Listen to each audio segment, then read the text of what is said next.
అండి మా డబ్బు నేను basically I believe in one thing Nageswara Rao గారు. బాబాసాహెబ్ అంబేద్కర్ రాసిన కాన్స్టిట్యూషన్ ప్రకారం రాజకీయం చేయాల్సింది ప్రజలు, పని చేయాల్సింది నాయకులు, ఎన్నుకున్న ప్రతినిధులు. ఎన్నుకున్న ప్రతినిధులు రాజకీయం చేస్తూ జనాలు పని చేయమంటే ఎలా? ఇది ఎలా మారింది? ఇది ఆఫ్టర్ ఇండిపెండెన్సు జనాలకి మోసపోయి ఒక మూర్ఖుడిని ఎన్నుకున్న హక్కు ఉంది. 5 సంవత్సరాలతో మళ్ళీ దింపుతాం మనం. బట్ మీరు ఎన్నుకున్న తర్వాత పని చేయాల్సింది మీ హక్కు, మీ బాధ్యత. మీరెవరు రాగా పాలిటిక్స్ చేయడానికి? We the people. నా గురువు గారు నేర్పింది అదే. And media, an artist, a citizen should be an eternal opposition. ఇంకెవడినో గద్దెక్కించడానికి కాదు ఈ పోరాటం. మీరు ఇప్పుడు బీజేపీని క్వశ్చన్ చేస్తున్నామంటే కాంగ్రెస్ని జనాలు ప్రశ్నించడం వల్లే కదా మీరు వచ్చారు. అంతే కదా. ఇప్పుడు మళ్ళీ కాంగ్రెస్ని ప్రశ్నించడం ఏంటి? వాళ్ళు లేదు కదా పవర్లో. దానికి జనం వాళ్ళ అభిప్రాయాన్ని, వాళ్ళ ఓటుని వేసి వాళ్ళని దింపి మీకు 10-15 సంవత్సరాల నుంచి కూర్చోబెట్టారు కదా.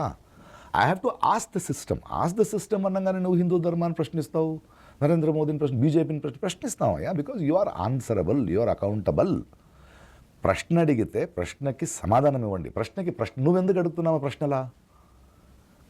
అండ్ జర్నలిజం కానీ ప్రజలు కానీ అది తప్పైతే సమాధానం ఇస్తూ ఆ ప్రశ్న తప్పని చెప్పు. కానీ ప్రశ్నించడానికి నువ్వెవడో అని అడిగే హక్కు రాజకీయ నాయకులకు కానీ ప్రభుత్వానికి కానీ లేదు. అంటే మీరు చాలా ఇంట్రెస్టింగ్ చెప్పారంటే క్రిటికల్ అడ్వర్సోరియల్ రోల్, ఒక public intellectual role, question or not to question can never be the question. Correct. అయితే ప్రకాష్ రాజ్ ఎప్పుడు ఏ రాజకీయ పార్టీలో చేరడు అని చెప్పగలరా? అవును, because I'm an eternal opposition. I'm more powerful as a citizen in this country. నాకు చాలా పార్టీలు పిలిచాయి. ఎంపీ లేదయ్యా, ఐ విల్ బికమ్ బికాస్ నేను మీ అసహ్యమంతా నేను మొయ్యాలి. I'm against this. I'm more powerful as an artist, as an actor. నాకు కావాల్సిన గుర్తింపు ఆల్రెడీ, దీనికన్నా గుర్తింపు మీరు ఎక్కడిస్తారు? నేను స్వయార్జిత సంపాదనతో నాకు సంపాదించాల్సిన అవసరం లేదు. Because I don't want. Because మీరు అలా తప్పు చేస్తుంటే ప్రశ్నించేది is a more stronger. Opposition is more stronger in a democracy, more important in a democracy than an elected body. So I have decided to be an eternal opposition, which is the most beautiful thing a democracy needs. మీరు అన్నట్టు to be in public life itself is power. Public life need not be politics. Actor అయి ఉండొచ్చు, but how do you use that power? Exactly. ఒక power నిన్ను అందం చేయాలి, నిన్ను accountable చేయాలి, నిన్ను మనిషిని చేయాలి. అది it should lead to something more beautiful కదా. That is how I'm using my power. కానీ మీరు ఈ పవర్ను వాడే క్రమంలో ప్రకాష్, స్పీకింగ్ ట్రూత్ పవర్ చాలా ఈజీ అనుకుంటారు అందరూ. కానీ ముందుగా మీరు అన్నట్లు అనేక అవకాశాలను త్యాగం చేయగలిగే సాహసం ఉండాలి. First you should have that guts. Opportunities వస్తుంటే ప్రకాష్ గారు పార్లమెంట్లో ఉంటాడు, ఎక్కడైనా ఉంటాడు. మీరు కోలుకోవాలని అంటున్నారు. మీరు సినిమాలు కోలుకున్నారు, పేరు కోలుకున్నారంటే నేను పొందింది ఎవరు ఎందుకు మాట్లాడట్లేదు? నేను ఇలా ప్రశ్నించడం వల్ల నా జీవితానికి ఒక అర్థం వచ్చింది.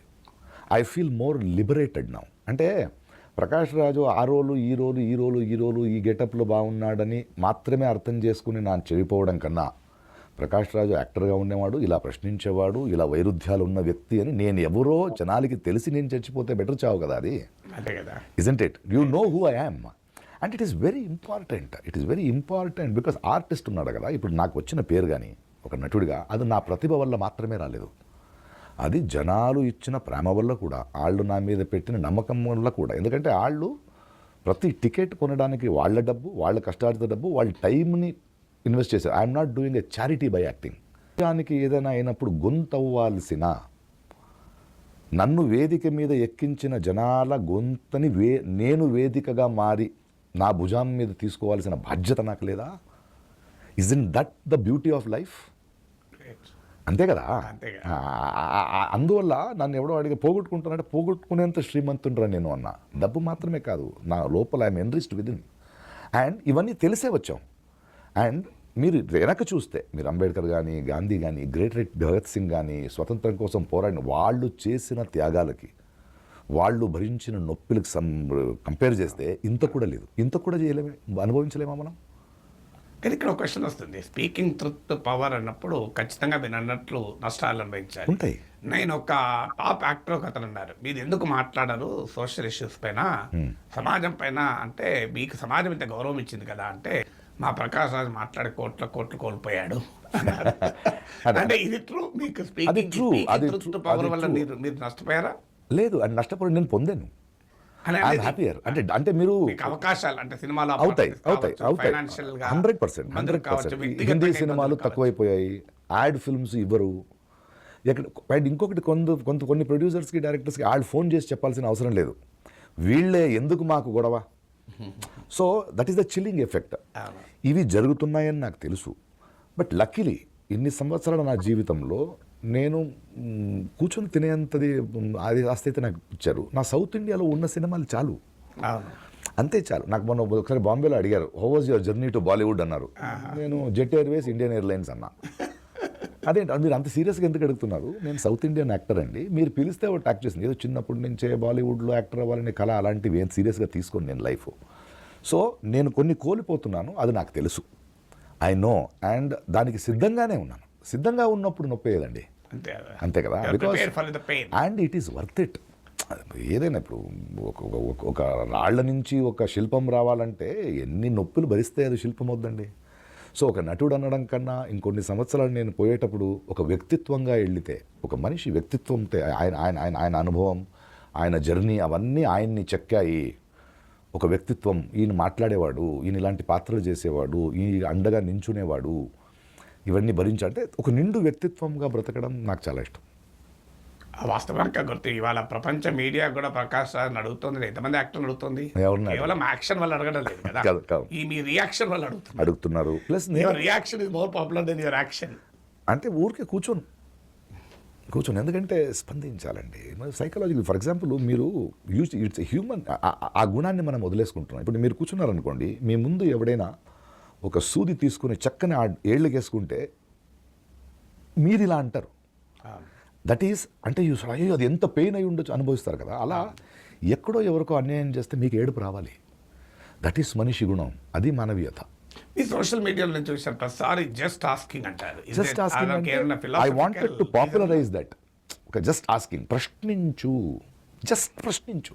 అదే అందుకే ప్రతి చోట last just asking. That is inspired youngsters. ఈరోజు వీళ్ళు అంటున్నారు కదండి, ఇవాళ దాకా నాగేశ్వరరావు గారు నా ఇన్ని ఏళ్ల 2-3 దశాబ్దాల లైఫ్లో ఒక్క రైట్ వింగో నేను ఎదురుస్తున్నవాడు నా ముందు వచ్చి కళ్ళలో కళ్ళు పెట్టి ఎందుకురా ఇలా ప్రశ్నిస్తున్నామని అడగలేదు. కానీ నేను ఒక రెస్టారెంట్కి వెళ్ళినా, ఎయిర్పోర్ట్కి వెళ్ళినా, ఒక ఇంటికి వెళ్ళినా, యంగ్స్టర్స్, వయసు అయిన వాళ్ళు, thank you for speaking up, we love you more than the actor.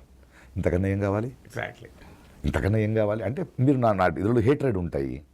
నా ట్వీట్ చూస్తాను నేను, ఒక 1 మిలియన్ రీచ్ అయింది అనుకోండి, అది 1 మిలియన్ అంటే నచ్చిన వాళ్ళు అందరూ చూసుంటారు.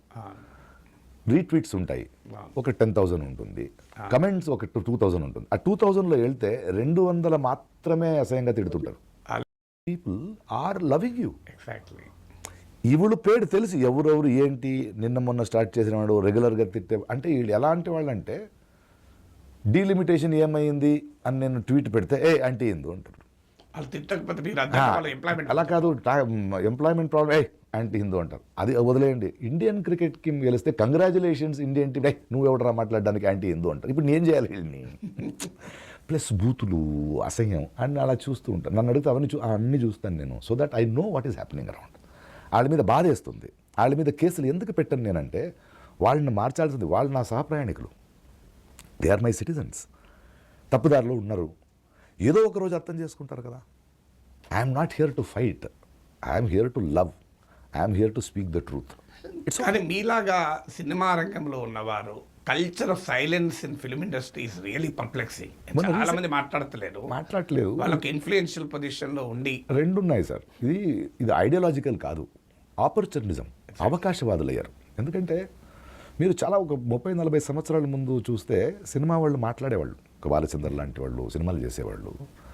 రాను రాను మొన్న అడిగాడు ఎందుకు మాట్లాడలేదంటే, లేదు వల్నరబుల్ అయిపోయింది ఫిల్మ్ ఇండస్ట్రీ. బిజినెస్ అవ్వగానే డబ్బు సంపాదనలు ఇలా అయిపోయి జనాలకి ఏం కావాలో ఆ cinema తీస్తానంటున్నారు.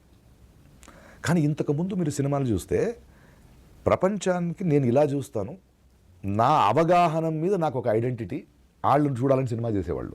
So I can understand their helplessness and their opportunism. అవకాశవాదుల వల్ల ఈ దేశం ఇలా అయిపోయింది. అమ్ముడు పోయిన వాళ్ళు ఉన్నారు చాలామంది. అది ఐడియాలజికలీ కాదు, మన మన ఇంటర్వ్యూ చేసేటప్పుడు మన ఏదో ధర్మస్థల ఇష్యూ వచ్చినప్పుడు ఆ, మాధ్యమ మిత్రులకి అమ్ముడు పోయిన మాధ్యమ మిత్రులకి విశేష ఆహ్వానం అని చెప్పాను. వెంటనే నా మీదే అసలు చెప్పండి, ఇది అమ్ముడు పోయిన మాధ్యమాలు మాత్రమే కాదు, ఆర్టిస్టులు అమ్ముడుపోయారు, లాయర్స్ అమ్ముడుపోయారు, లాయర్స్ అమ్ముడుపోయారు, కాప్స్ అమ్ముడుపోయారు. ఒక మ్యాండేటు ఇన్ని లక్షల ఓటు ఇంకో పార్టీకి ఎగెన్స్ట్గా తీసుకున్న ఎమ్మెల్యే వాడు అమ్ముడుపోయి ఒక ఓటు అయిపోతాడు ఇంకొకటితో. సో వాంగ్చుక్తో మాట్లాడుతుంటే వాట్ ఈజ్ వరీయింగ్ ఈజ్, మన దేశంలో ఒక పిల్లోడిని చదివించి ట్యాక్స్ డబ్బు కట్టి అన్ని కట్టి ఒక డాక్టర్ని దేశంకి సేవ చేయాలని వచ్చిన వాడికి ఆ డాక్టర్ అవ్వగానే పొలిటికల్ ప్రెషర్ వేసి రాంగ్ రిపోర్ట్ రాయిస్తున్నారు ఈ దేశంలో. ఒక ఐఆర్ఎస్ ఐపీఎస్ ఆఫీసరు ఒక అకాడమీలో మన ట్యాక్స్ డబ్బుల నుంచి కట్టి వాళ్ళు దేశాని కోసం ఒక ఐఏఎస్ ఆఫీసర్ని వస్తే సోనం వాంగ్చుక్ లాంటి వాళ్ళని జైల్లో టెర్రరిస్ట్ అని రాంగ్గా రాయమంటున్నారు. జడ్జెస్ ఆర్ బాట్, న్యాయం కోసం పోరాడాలని వకీలైన వాడికి అబద్ధం చెప్పమంటున్నారు. సో అందరూ అమ్ముడు పోతున్నాం బికాస్ ఆఫ్ అవకాశవాదం, ద ఫియర్. ఈ ఆటంకం మనకు రావాలా వద్దా ఈ దేశంలో? ఎంతమంది మౌనంగా ఉండడం కూడా అమ్ముడుపోవడమే కదా. ఇప్పుడు చెప్తుంటాను, వచ్చే తరాల్లో చరిత్ర రాసేటప్పుడు తప్పు చేసిన వాళ్ళని క్షమిస్తుందేమో కానీ మౌనంగా ఉన్న వాళ్ళని క్షమించదు కదా. చనిపోయేది మంచి వాళ్ళ మౌనమే. అందుకే ఎప్పుడు చెప్తాను, చనిపోయే ముందు చనిపోకూడదురా అని. So I don't want to die before I die. ఎందుకంటే కొట్టుకుపోతున్న ప్రవాహంలో వెళ్ళడానికి చచ్చిపోయిన చేపలు చాలు, ఎదురెత్తివ్వడానికి ప్రాణం ఉండాలి. ప్రాణమున్న చెట్టుగా అంటే నా ఆతంకము, నా కోపం ఏదో మోదీ మీదో బీజేపీ మీదో కాదు, దేశానికి ఏమవుతుంది. రీసెంట్గా ఒక సెంటర్ ఫర్ ఫైనాన్షియల్ అకౌంటబిలిటీ అని ఒక 10 పీపుల్తో కూర్చున్నాను, ఎకనామిస్ట్స్ అండ్ పీపుల్. వాళ్ళు చెప్తున్నారు నేషనలైజ్డ్ బ్యాంకు మన ట్యాక్స్ డబ్బు ఉన్న బ్యాంక్స్లని పెద్ద పెద్ద కంపెనీస్కి అప్పిస్తూ లోవర్ మిడిల్ క్లాస్కి అప్పు ఇవ్వడం మానేసింది, చిన్న చిన్న అప్పులు. దానివల్ల ప్రైవేట్ ఫైనాన్సెస్ మష్రూమ్ అయిపోయి దేశం అప్పుడు పాలైపోతుంది. They are getting to a debt trap అని. దీన్ని ఎందుకు ఈ గవర్నమెంట్ ఆలోచించట్లేదని మనం ప్రశ్నిస్తే అది ఎలా ఒక ధర్మాన్ని ప్రశ్నించినట్టు, ఒకరిని ప్రశ్నించినట్టు. ఇలాంటి ఆతంకాలు మనకు రాకూడదా?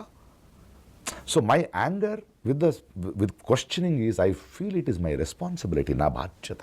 అది ఒక వ్యక్తిని గురించి కాదు. ఆయన ఆ పొజిషన్లో ఉన్నకపోతే ఆయన ఎందుకు ప్రశ్నిస్తానండి నేను? బికాస్ ఇవాళ భారతదేశంలో central government is because of the face of Narendra Modi. ఆయన ముఖం చూసి ఆయన చేస్తాడనే కదా, ఆయన్నే కదా అడగాలి నేను. అంతే కదా, ఆయన అడిగితేనే ఆయన్నే అడగాలి.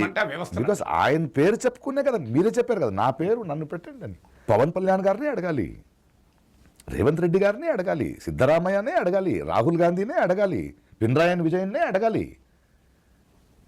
మీరు పవన్ కళ్యాణ్ అన్నారు కనుక గుర్తొచ్చింది, మీరు మోడీ తర్వాత చాలా ఎక్కువగా ప్రశ్నించిన వాళ్ళలో పవన్ కళ్యాణ్ గారు.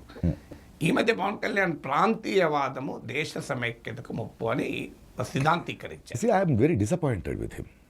ఆయన నా తోటి నటుడు. ఆయన మొదటి సినిమా సుస్వాగతం నుంచి చేసుకుంటూ ఆ వచ్చాను. మెగా కుటుంబం మీకు మా ఎలక్షన్స్లో కూడా గట్టిగా మద్దతు ఇచ్చినట్టుంది కదా. అంటే అదేదో దానం చేసినట్టు కాదు కదా. మనమే ఇట్స్ ఓకే. మా ఎలక్షన్స్లో నేను ఓడిపోయానా ఓడించారా అనేది డిఫరెంట్ థింగ్. అది అన్ని ఓటమి కాదు, ఓడిస్తారు కూడా. అది పక్కన పెడితే పవన్ కళ్యాణ్ గారు ఐఎమ్ డిస్టర్బ్డ్ బికాస్ చూశాను ఒక కొత్తగా ఏదో ఆడుతున్నాను, చెగోవరా భావజాలం. ఓకే, నాకు నచ్చిన భావజాలంని ఆయన మాట్లాడుతున్నారని. ఇప్పుడు ఇండియా ఒక డైవర్స్ కంట్రీ. ప్రాంతీయ central government whether it is Congress or BJP we are against it because India is a federal in nature. ఆ ఫెడరల్ స్పిరిట్, ఆ ప్రాంతీయవాదాన్ని దేశానికి ప్రాబ్లం అని ఎలా చెప్తారు మీరు? అంటే మోదీయో రాహుల్ గాంధీనో సెంట్రల్లో లీడర్స్ అయితే రేపు వాళ్ళు తెలంగాణనో ఆంధ్రానో అస్సాంలో అగ్రికల్చర్ మినిస్టర్ ఎవరాలని ఆయన డిసైడ్ చేస్తాడా? అలా కాదు కదా. So this high command culture is wrong for this country. ఇప్పుడు నెమిలి ఎందుకండి national bird? Because of its వైశిష్ట్యం, not because of its majority. లేకపోతే కాకేవాలి కదా. You get my point. ఆ వైశిష్ట్యం అనేది మా స్వాభిమానం, ఆ భాష. దాన్ని చంపేస్తే ఎలా? What is nationalism? ఈ డైవర్సిటీ ప్రపంచంలో ఎక్కడ కూడా లేదు. ఈ డైవర్సిటీ బెంగాలీ వేరు, తెలంగాణ వేరు, తెలుగు వేరు, తమిళ్ వేరు, మలయాళం వేరు, ఒరియా వేరు, భోజ్పురి వేరు, కశ్మీరీ వేరు. ఇప్పుడు ఫార్మర్స్ అని ఉంటాం. How can you have a national one formula? నది ఒడ్డున వ్యవసాయం చేసే ఫార్మర్స్ రైతు సమస్య వేరు, తెలంగాణ లాంటి ఆకాశంలో వర్షాన్ని నమ్మి పంట పండే ఆ రైతుల సమస్య వేరు, అస్సాంలో కొండల మీద టీ పంట వండి వాడిది వేరు. You can't have it. No, health sectors is a state subject, farming is a state subject, education is a state subject. ఆయా భాషలకున్న ఉపమలు, అక్కడున్న వివేకాలు అవన్నీ దాక్కున్నాయి కదా అవి. సో దీన్ని వదిలేసి ఆయన ఎవరో రాసించే ప్రాంతీయ వారసి, దిస్ వెరీ వెరీ సాడ్ కదా. అది మొన్న కాక్రోచ్ పార్టీ వాళ్ళు ఏదో చేస్తున్నారు. నువ్వు పురుగు అంటే ఎలా? I mean what are they fighting? They are not a political party. Congress, జనసేననో, టీడీపీనో కాదాళ్ళు. ఎడ్యుకేషన్ సిస్టమ్ మీద పిల్లలకి, పెద్దోళ్ల మీద నమ్మకం పోయిందండి. వాళ్ళ పోరాటానికి వాళ్ళు దిగారు. ఎందుకంటే ఆత్మహత్యలు జరిగాయి. Why are you not setting up this? What is the leaks అని అడుగుతుంటే పురుగులు మీరు అంటే ఎలా? అది మీరు నాయకులు మాట్లాడకపోతే వాళ్ళు మాట్లాడతారు. మీరు మాట్లాడితే వాళ్ళు ఎందుకు వాళ్ళ అవసరమే లేదు కదా. అండ్ ప్లస్ ప్రశ్నించడానికి పుట్టిన పార్టీకి అధినేత కదా ఆయన. అవును. ప్రశ్నించడానికి తప్పంటే ఎలా? See what I have got personally with him. ఇప్పుడు తిరుపతి లడ్డు విషయం తీసుకోండి. ఆయన డిప్యూటీ చీఫ్ మినిస్టర్. నేనేం చెప్పాను? కల్తీ జరిగిందా? పొజిషన్లో ఉన్నారు. పక్క ఊర్లో దిండిగల్లో ఫ్యాక్టరీ ఉంది. ఇమీడియట్గా పోలీసుని పంపించి తలుపు తట్టి ఆయన పట్టుకొని, కల్తీ చేసినందుకు కాదు, కల్తీ చేసే ఐడియా నీకెందుకు వచ్చింది? కోట్లాది మంది భక్తులు ఉన్న దీనికి ఎలా వచ్చింది అని అడగాలి కదా తప్ప అందులో లేని పంది కొవ్వు, సనాతన, హిందూ, ముస్లిం ఎందుకు? See, that is what I'm saying. When you are elected, you become a government. You are supposed to govern. You have to be responsible. You have to immediately go. Bring the culprits. Tappu. See, this is where I am, అజెండాలు వేరైపోయాయి. So as an actor ఆయనకు పర్సనల్గా కాదు, నాకేంటి కుళ్ళా లేదా నేను DCM అయిపోతానా? కాదు కదా. సో ఆ ప్రశ్నిస్తే ఏళ్ళెత్తి యూ ఇంటలెక్చువల్ సూడో అంటే అదేంటది? ఏళ్ళు అంటే సినిమాలో ఓకే సార్, సినిమాలో 10 మందిని కట్టి కొడతారు. ఇప్పుడు నేనే తనులు తింటానంటే నాకు తనులు తినడానికి డబ్బిచ్చారు. హీరో నన్ను కొట్టడానికి నా చెంప మీద వాయిస్తే నేను అంటే ఆడి ఇలా కొడితే నేను ఎంత రియాక్షన్ ఇస్తానో అంత పవర్ఫుల్ ఆడని నేను చూపించడానికి నాకు డబ్బిచ్చారు. ఇక్కడ డబ్బు ఇవ్వలేరు కదా. అలా అక్కడ కొట్టినట్టు ఏళ్ళు చూపించి అది కాదు. అది that is not the voice, that is not the tone, that is not the arrogance an elected member should have. Because you have begged the people. మీ సొమ్ము, మీ ట్యాక్సు, మీ సమాజాన్ని నా చేతికి ఇవ్వండి, నేను మిగతా వాళ్ళకన్నా బాగా చేసుకుంటానని చెప్పి ఆ తర్వాత ప్రశ్నిస్తే బెదిరించడం ఏంటి? మీరు సదరన్ యాక్టర్ అన్నారు ఇంతకుముందు. ఇప్పుడు ఒక పెద్ద చర్చ కూడా నడుస్తుంది. సౌత్ ఇండియాకి అన్యాయం జరుగుతోంది, ఇది ఫైనాన్షియల్ రెవల్యూషన్లో జరుగుతుంది, పొలిటికల్ జరుగుతుంది అని. So what is your take on? అదే కదా మళ్ళీ పవన్ కళ్యాణ్ గారి డీలిమిటేషన్. పవన్ కళ్యాణ్, చంద్రబాబు నాయుడు గారు ఏ ముఖం పెట్టుకుని చెప్తారు ఇట్ ఈస్ గుడ్ అని? డీలిమిటేషన్, వాట్ ఈస్ డీలిమిటేషన్ అని వాళ్ళకి మేము చెప్పాలా?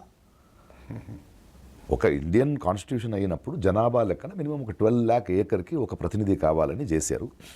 ఆ తర్వాత జనాభా ఎక్కువైంది. దీనికి 25 years బ్యాకే చేశారు. అప్పుడే ఇందిరాగాంధీ గారు ఉన్నప్పుడే లేదు ఇందులో ఎకనామిక్ తీసుకోవాలి, కొంచెం అన్యాయం జరుగుతుంది, because south has controlled the population, north చేయలేదు, అకార్డింగ్ టు పాపులేషన్ చేస్తే ప్రాబ్లం అని పుష్ చేశారు. మళ్ళీ వాజ్పేయి గవర్నమెంట్ పుష్ చేసింది. ఇప్పుడు అర్జెన్సీ ఏంటి నీకు? దానికి చంద్రబాబు నాయుడు లాంటి ఒక నాయకుడు, మనమందరూ ఎలా చూసిన నాయకుడు 30,000 తీస్తే మూడో చైల్డ్ వస్తే 30,000 ఇస్తాను, 4వ చైల్డ్ 40,000. 40,000 30,000తో లీఫ్ లాంగ్ ఒక ఆడవాళ్ళ గురించి ఆలోచించరా? అంటే 30,000 తర్వాత మీరు ఉంటారా? వాళ్ళు ఓటేయడానికి ఓటర్స్ అవ్వాలి. వాళ్ళు ఓటర్స్ కోసం కన్నాలా ఈ దేశంలో? See this is very sad. అంటే delimitation is dangerous for south India. See మనము సౌత్ ఇండియా, నార్త్ ఇండియా కొంచెం చదువుకోవాలి. North India is a land locked place.